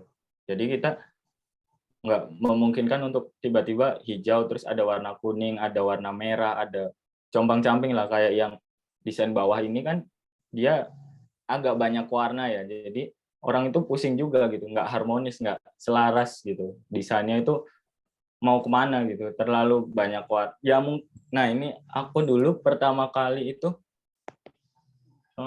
tau nggak sih ngedesain stripping motor kan warna-warni ya. Nah itu nggak masalah sih karena emang target pasarnya mungkin sukanya kayak gitu ya. Tapi ketika masuk ke dunia, ya intinya balik lagi sih, target pasar kita arahnya kemana gitu. Kalau misal elegan, ya kita harus pakai warna-warna juga elegan gitu yang menjadi misal putih dan gold dan lain-lain gitu. Jadi nggak harus banyak warna, nggak harus banyak font gitu kan. Nah fontnya disesuaikan, ya itu sesederhana mungkin tapi semenarik mungkin. Nah gimana tuh? Itu challenge dari seorang desain grafis. Gitu. Intinya Unity ini kesatuan lah, kesatuan dari desain yang membentuk harmoni. Oke. Nah, kemudian dari 12 prinsip dasar desain grafis yang saling berkesinambungan ya, memiliki korelasi tadi, dapat dibangun dengan apa sih? Nah, dari 12 tadi, kita itu bisa menunjangnya dengan 4 paling penting. Sebenarnya mungkin ada lebih sih, tapi yang bisa kalian kuasai awal-awal ini 4 ini. Nah, di mana yang pertama pemilihan warna, tipografi, grid and guide, ya, terus pemilihan objek. Jadi memilih warna ini mungkin untuk awal-awal agak susah ya, menentukan warna dan lain-lain. Jadi saranku mungkin bisa ngambil dari palet di luar sana kan banyak tuh, di Pinterest ada, di Google ada. Nah, kita coba pakai menyesuaikan desain kita dengan palet yang udah ada. Kalau masih kesulitan untuk menentukan warna. Nah, kalau udah mulai concern ke desain, biasanya warna ini juga menentukan filosofi sendiri gitu. Jadi misalkan kalian pakai warna merah, berarti kan membangun kesan semangat, kesan intinya kesan berani dan menggebu-gebu gitu kan. Kalau pakai warna merah. Nah, ketika kalian mau membuat desain sebuah anggap yang aktivitas sosial lah di bidang religi gitu kan. Kalian ya terserah sih. Cuman kalian tidak bagus untuk memakai warna merah kan. Jadi kalau religi biasanya identik dengan hijau gitu kan, adem karena adem dan lain-lain gitu kan. Nah itu juga kalau udah mulai expert, mulai menuju ke sana itu juga perlu dikuasai gitu filosofi dari warna sendiri. Jadi nggak sembarangan memilih warna.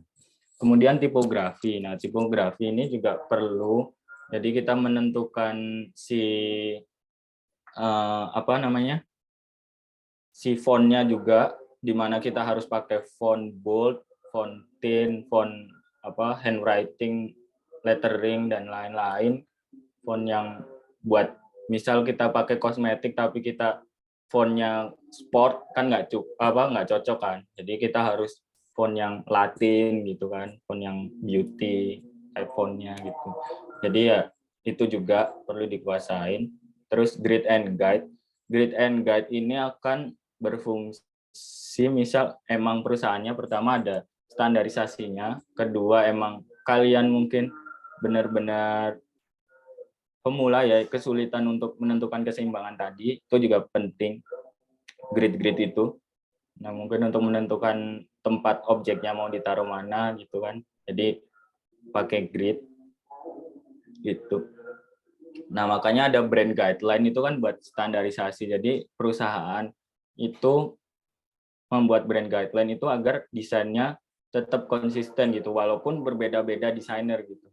Contohnya kayak dulu pernah ngerjain project WWF ya, konservasi hewan itu, dia itu udah ada brand guideline. Jadi ketika kita mau bikin title aja, title itu fontnya harus ukuran berapa sih, terus warna-warna yang bisa dipakai apa sih, terus logo itu ukurannya minimal berapa sih. Nah, itu ada standarisasinya, nggak seenaknya sendiri, karena takutnya kalau kita pakai freelance atau pakai eksternal ya, eksternal itu kan seleranya beda-beda ya. Nah, si brand identity ini cuman menstandarisasikan dari desain tadi gitu. Makanya ada guideline-nya itu tadi. Ya. Kemudian yang terakhir pemilihan objek visual. Nah, objek visual ini ya itu tadi yang harus korelasinya, ada korelasinya dan harus relate dengan apa yang kita tuju, tujuan kita menyampaikan informasinya. Kemudian juga objeknya juga bisa untuk mengatur keseimbangan gitu kan. Jadi kapan kita harus menambah objek, kapan kita harus nggak memakai objek gitu kan, pertimbangan masing-masing. Jadi ya itu tadi kita harus peka dulu ya, peka terhadap visual dulu. Nah itu dengan cara. Nah sekarang lebih gampang peka sih harusnya, karena kan kita udah dibiasakan handphone ya, dibiasakan smartphone, di mana kita selalu setiap harinya akan melihat sebuah visual gitu kan. Nah itu kita juga kan mungkin udah bisa ngelihat mana yang bagus, mana yang kurang gitu kan. Jadi yang bagus ya coba aja diimplementasiin. Kalau emang mau belajar, ya udah nyontek dulu. Misal, oh ya aku punya bisnis di bidang kosmetik atau skincare gitu. Kita coba nyontek desain dari si skincare. Nyontek ya, bukan mengklon 1:1. Jadi nyontek, oh fontnya pakai gini, coba deh. Jadi fontnya pakai gitu. Nah, tapi sesuai dengan pesan atau identitas brand sendiri gitu. Jadi kita nggak apa-apa untuk mencari referensi di bidang yang sama, tapi jangan sampai plagiasi aja. Oke, mungkin itu sih, ternyata lumayan juga ya. Mungkin sekian untuk isinya. Ya intinya untuk mendapatkan hasil yang berkualitas itu kita perlu meningkatkan kuantitas, karena emang jam terbang itu nggak bohong sih. Gimana cara kita menyelesaikan masalah itu juga perlu jam terbang, karena kita kan sebelumnya udah punya bekal lah. Ketika udah punya bekal kan kita lebih mudah gitu untuk menyelesaikan masalah dan lain-lain. Oke, thank you. Mungkin bisa kembali lagi ke. Emang kayak gitu ya? Iya. Mantap. Wah, menarik banget. Oke, dengan ini kita banyak banget belajar banyak hal dari hari pertama kita, luar biasa banget. Dengan ini mungkin di antara teman-teman ada yang mau berkenan untuk nanya, silakan raise hand, ataupun tidak, ataupun berhalangan mungkin bisa dari kolom chat ya. Oh iya, teman-teman diingat nanti ada dari tim untuk menyebarkan absensi. Nah, teman-teman nanti tolong diisi. Gitu. Silakan yang mau bertanya. Boleh raise hand-nya, teman-teman.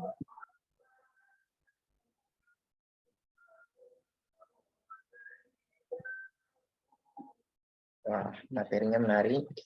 Thank you. Ayo. Boleh Masa nggak banget. ada di Iya dasar nih, nih. masa nih. Di luar ini nggak Kesempatan masalah banget. sih. Iya. Di luar. Intinya yang berhubungan sama desain. Betul banget.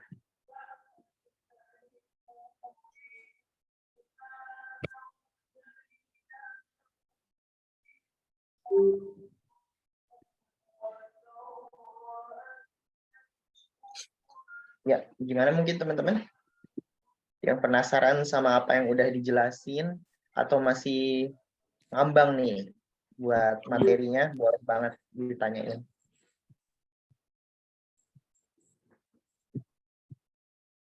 Apapun. Oke, ada Sarah Ana Rahma, silakan. Oke Kak, suara aku udah aman ya? Oke. Oke. Aku mau nanya nih Kak, Mm-mm. kalau semisal kita mau jadi freelancer graphic design ya lebih tepatnya, Ya. ada step dan step nggak sih? Apalagi kan aku masih baru ya, Mm-mm. masih maba gitu ya. Tapi pengen terjun gitu. Apakah bisa dari semenjak kuliah? Kurang lebih kan aku 3 tahun lagi nih lulus. 3 tahun ini aku fokus buat mengembangkan skill dan juga pengalaman aku. Nanti setelah aku lulus, pengalaman aku nih bisa aku angkat. Jadi kayak aku tuh seakan-akan udah 3 tahun pengalaman gitu Kak. Pas setelah aku fresh graduate. Gimana Kak? Oke. Tips yang pertama adalah nekat. Tips yang pertama adalah nekat, di mana aku dulu juga mulai freelancing malah justru sebelum masuk kuliah. Jadi sebelum masuk kuliah, kan aku gap year setahun dulu baru memutuskan untuk kuliah karena emang mau mendalami core-nya dari desain sendiri kan. Jadi masuknya seni rupa. Kemudian kalau udah habis nekat itu, nah nekat sendiri kan berarti kita udah berani gitu. Jadi berani untuk berkembang, berani untuk belajar kan. Jadi kita udah mulai melangkah lah untuk menjadi tadi freelancer sendiri. Jadi kalau kita belum ada keberanian itu ya akan nanti-nanti ujung-ujungnya ya nunggu lulus, dan biasanya ya karena nunggu lulus itu tadi bingung ketika lulus mau ngapain gitu. Nah, jadi mending ambil langkah dulu. Alangkah baiknya. Jadi kamu misal nyari-nyari aja. Sekarang banyak kok untuk di Instagram sendiri ya. Instagram sendiri itu banyak job-job yang WFH atau ya freelance remote dan lain-lain, nggak harus ke kantor gitu kan. Toh juga kamu juga masih kuliah gitu kan, biar nggak mengganggu banget. Nah itu coba aja apply aja yang sesuai dengan koridormu atau sesuai apa yang kamu kuasai gitu. Aku dulu juga di passion itu juga gitu sih. Jadi awal-awal juga ngasih CV sampai sekarang dipakai karena itu emang dulu mungkin aku ngeliat CV ku dulu udah absurd banget sih ya dibanding sekarang kan. Ya nggak masalah, itu namanya juga belajar, juga berkembang gitu. Cuman kalau kita nunggu dan cuman mengerjakan pekerjaan yang bukan pekerjaan sih, tugas kuliah kan juga yaitu tadi profesionalismenya kita kurang terbentuk lah karena kita belum pernah mengerjakan ngehandle si project asli gitu. Kan pasti beda kan. Jadi praktisi dan akademisi itu pasti beda gitu. Jadi alangkah baiknya keduanya kita pelajari. Jadi secara teori kita pelajari dan prakteknya juga kita lakuin gitu. Nah, itu akan membangun sebuah skill yang lebih gitu. Kayak kemarin juga aku biasanya juga open recruitment ya buat teman-teman buat ngebantu ngehandle project gitu kan. Ya itu dari teman-teman adik tingkatku atau teman-teman sebaya dan lain-lain gitu, nge-share di Facebook dan lain-lain. Ya itu, jadi aku tahu lah porsi mereka gitu kan, mungkin masih kuliah dan mungkin perlu pengalaman gitu ya, aku open ke situ. Jadi aku juga ngajarin mereka gitu. Dan sebenarnya lebih bagus lagi kalau ikutan internship. Internship itu juga biasanya ngasih project asli gitu, bukan project yang mereka bikin untuk tugas dan lain-lain gitu. Nah itu juga mungkin internship bisa ngambil langkah dulu lah sebelum, kan mungkin di kuliah juga suruh magang dan lain-lain. Tapi internship ya buat berelasi, buat menambah jam terbang gitu-gitu. Terus freelance juga kalau belum ada portofolio bisa kontes gitu kan, kontes lomba-lomba gitu kan, juga buat menuhin CV tadi. Kalau kontes ya buat menuin portofolio gitu. Dan kalau misal emang jackpot ya dapat kan. Dan kita tahu kualitas kita seberapa gitu. Karena kita terus berkembang gitu. Jadi intinya kalau emang mau belajar dan emang mau terjun ke dunia freelancing ya kejar aja mulai dari sekarang gitu. Karena emang nggak gampang. Apalagi sekarang kan hitungannya graphic design sendiri secara general udah banyak banget kan, karena udah lebih mudah gitu ketimbang beberapa tahun sebelumnya kan desain itu sebuah ilmu yang mahal gitu. Jadi kita sekolah aja cukup mahal gitu kan. Nah, kalau sekarang itu udah makin banyak, apalagi udah ada YouTube yang benar-benar mudah banget buat teman-teman nyari tutorial dan lain-lain, itu juga bisa banyak kok desainer yang benar-benar belajar dari YouTube dan berhasil gitu. Itu sih paling. Kalau tipsnya coba aja apply. Kak, terima kasih banyak, Kak. Oke, sama-sama. Oke. Kak, ternyata banyak banget yang nanya nih Kak. Izin aku pilihin boleh Kak ya? Oke, siap-siap. Ini juga setelah dibaca-baca ada yang terkait sama Canva, ada yang enggak, jadi mungkin aku izin pilih nanya-nanya yang dikit-dikit hampir menyerupai lah buat tema hari ini. Oke, dari yang pertama deh. Kebetulan ini tentang font juga nih. Jadi ini dari Kak Sheila ya. Sheila mau tanya tentang kalau di Canva kan nggak ada keterangan font yang personal use dan yang untuk umum. Nah itu cara bedainnya gimana? Nah itu gimana Kak? Oke. Intinya ini ya, lisensi fontnya ya. Oke. Jadi sebenarnya kalau dibilang mungkin ya keterangan di fontnya sendiri nggak ada ya.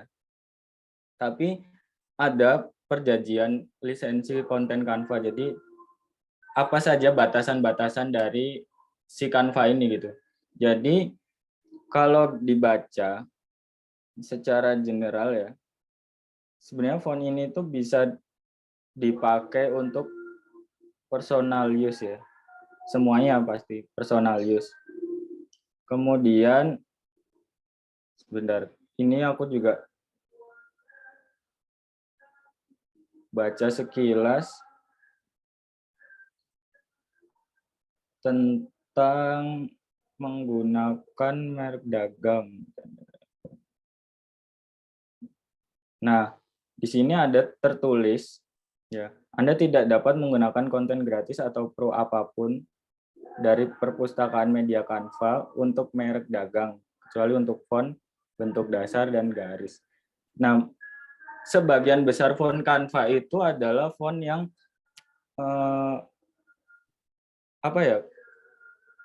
open gitu loh. Open kalau di ini open source sih.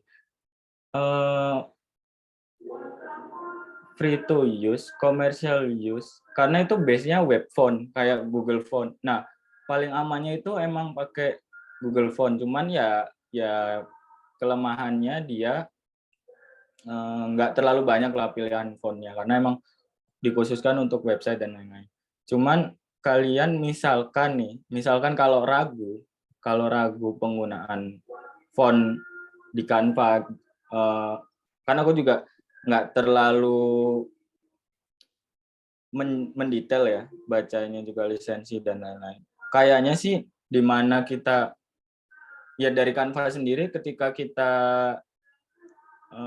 memberikan akses kita ke font-font itu, mereka juga ada pertimbangan gitu bahwa font itu juga bisa dipakai untuk mendesain A dan B. Tapi kemungkinan juga ada batasannya. Cuman kalau emang mau aman, mending dimodifikasi gitu. Soalnya aku juga nggak terlalu paham untuk si fontnya ini benar-benar komersial use banget atau enggak. Cuman cara mengatasinya gitu, paling amannya gitu. Terus kalau masalah font sendiri, kalau untuk digunakan di desain, asal nggak dipatenkan di logo harusnya aman sih ya. Karena kan kalau udah di logo itu agak susah gitu. Agak kalau udah sampai merek itu agak susah gitu. Cuman kalau untuk desain-desain kayak Instagram dan lain-lain itu aman sih harusnya. Masih bisa dipakai lah. Oke, mungkin itu semoga menjelaskan ya. Ya. Soalnya agak ragu Jauh. juga license di Canva. Oke. Oke, siap. Oke, selanjutnya ada pertanyaan selanjutnya nih, Kak. Pertanyaan selanjutnya itu tentang cerpen menggunakan desain Canva. Namun cerita di bagian part 8 teksnya lebih banyak dari ini cerita. Oke, saya bacain dari awal. Saya izin bertanya, Kak. Mohon maaf melalui kolom chat karena sinyal tidak stabil. Jadi saya nulis cerpen menggunakan desain Canva, namun cerita di bagian part 8 teksnya banyak. Jadi berbeda dengan part sebelumnya. Fontnya. Jadi lebih kecil. Itu akan berpengaruh atau tidak, Kak, untuk penilaian desainnya, terutama audiens yang membaca. Terima kasih. Gimana tuh, Kak?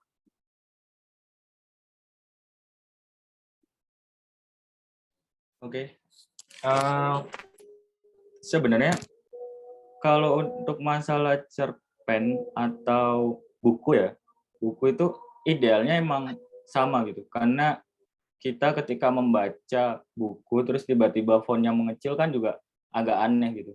Nah mungkin saranku mending kalau emang nggak pas antara dikurangin dari segi ceritanya atau emang nambah ini aja, nambah halaman aja daripada kita harus mengecilkan fontnya ya gitu. Jadi ketika ya itu jadi nggak nyaman sih untuk pembacanya sendiri, nggak nyaman karena dari segi sebelumnya ukurannya fontnya 12 misalkan, terus kita lanjut ke di ukuran font 9 gitu kan, perbedaannya ya mungkin untuk ukuran si angkanya tadi nggak jauh, tapi kan kelihatan gitu kalau kita membacanya jadi makin kecil, apalagi untuk pembaca yang tadi mungkin kurang intinya harus pakai kacamata dan lain-lain kan makin menyusahkan mereka kan. Jadi intinya membuat desain itu senyaman mungkin, sesimpel mungkin, tapi tetap ada repetisinya tadi. Repetisi kan tadi untuk menentukan sebuah konsistensi dari font-fontnya tadi. Jadi nggak tiba-tiba dikecilin. Saranku itu, daripada harus ngecilin font. Kecuali emang mau mengganti fontnya dengan ukuran yang di part 8 tadi. Jadi harus sama semua lah intinya. Gitu. Kalau untuk teks panjang gitu. Oke, sehingga konsisten, Kak, ya, betul ya? Betul begitu. Betul. Nyaman dibacanya karena lebih konsisten. Oke, selanjutnya menarik banget nih. Pada greget-greget nih. Oh iya, buat Kak Malika sama Kak Ahmad, mungkin kita keep dulu ya. Karena ini bakal ada pembahasan selanjutnya tentang elemen, dan ini juga Canva plagiasi. Mungkin itu akan kita jawab di pertemuan selanjutnya karena kita bakal ngebahas tentang fitur-fitur Canva besok, dan minggu depan kita bakal ngebahas tentang elemen-elemen. Nah, ini ada pertanyaan yang terkait nih dari Kak Tegar. Izin bertanya, Kak, bagaimana cara mengkerucutkan ide untuk mendesain suatu karya? Sedangkan pas saya mendesain karya lebih banyak ide dan akhirnya karyanya lebih keramaian. Itu solusinya gimana ya? Jadi gimana tuh, Kak? Oke. Ya, yang seperti dijelasin pada awal tadi. Jadi di mana desain itu harus sesederhana mungkin. Kalau emang mau complicated ya maksudnya karya seni gitu kan. Jadi kalau emang banyak ide gitu, ditulis dulu idenya, terus dicari korelasinya masing-masing ide tersebut gitu. Jadi nanti dapat tuh objek yang bisa bermakna ganda gitu. Jadi misalkan ada ya tadi kayak sebuah kupu-kupu kan bisa aja maknanya suatu yang indah, keindahan gitu kan, atau metamorfosa. Nah, itu dicatat dulu aja, baru simpelin dulu. Jadi ketika kita meng-create ide itu emang banyak, sama kayak bikin logo. Jadi logo itu kan dari tujuan yang banyak tuh, jadi disimpelkan menjadi sebuah logo kan. Jadi dia itu harus mencari tahu dulu. Jadi objek apa yang perlu dimasukkan, objek apa yang enggak. Nah, pertimbangan itu di depan. Nah, baru kita eksekusi. Kalau kita langsung eksekusi ide secara mentah-mentah, emang bakal keramaian, pasti keramaian. Karena ya itu tadi, kadang tuh muncul kan, pas kita ngedesain, oh kayaknya ini bagus, ini. Apalagi referensinya kita macem-macem gitu. Kita nggak ada tujuan pasti gitu.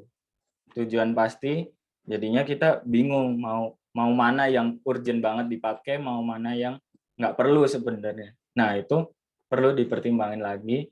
Nah, untuk elemen yang sesuai, yaitu tadi, apapun elemennya, istilahnya goals kita apa, terus kita itu di bidang apa, misal olahraga gitu kan, olahraga, terus goals kita itu untuk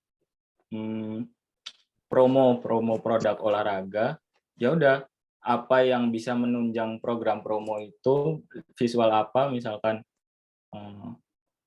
keranjang belanja atau apa gitu kan bisa masuk. Nah, nggak harus semuanya dipakai sih. Jadi menurut kalian yang udah bisa mewakili dari si pesan tadi, ya udah pakai itu aja cukup.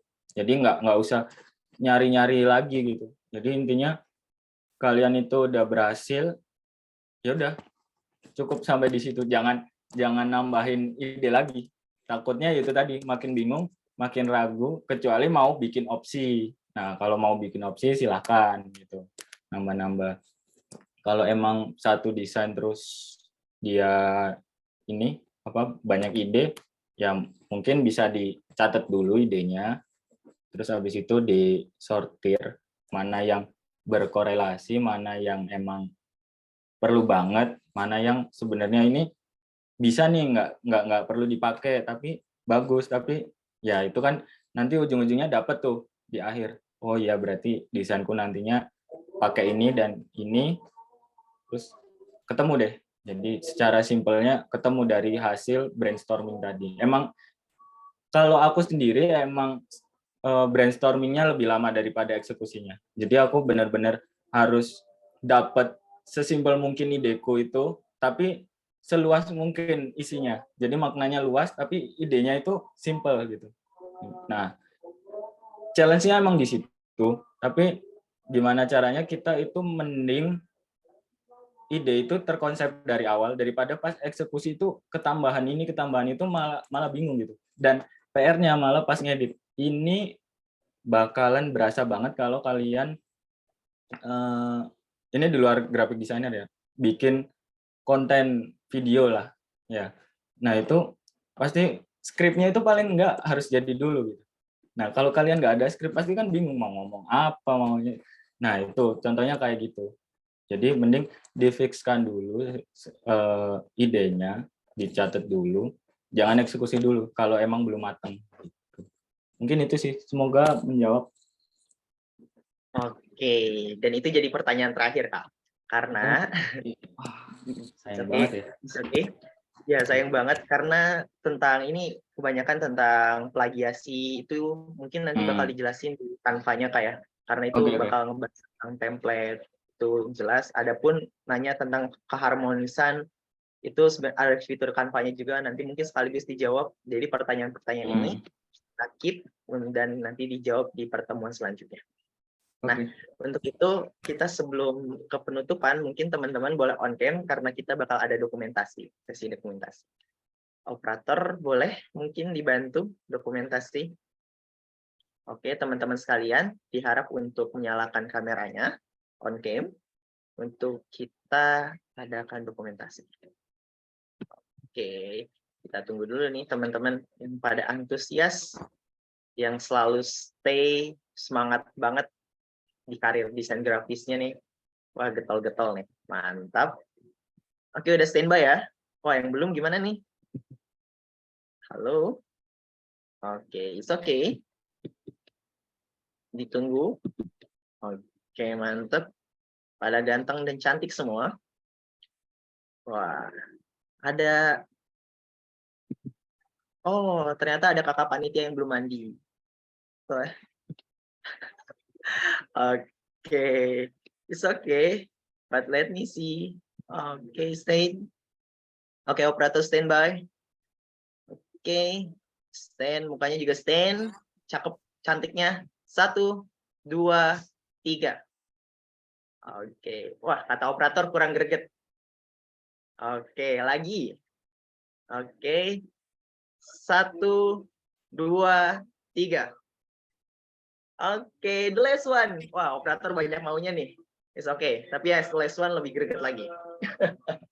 Oke, 1, 2, 3. Oke, thanks a lot buat semua kehadirannya.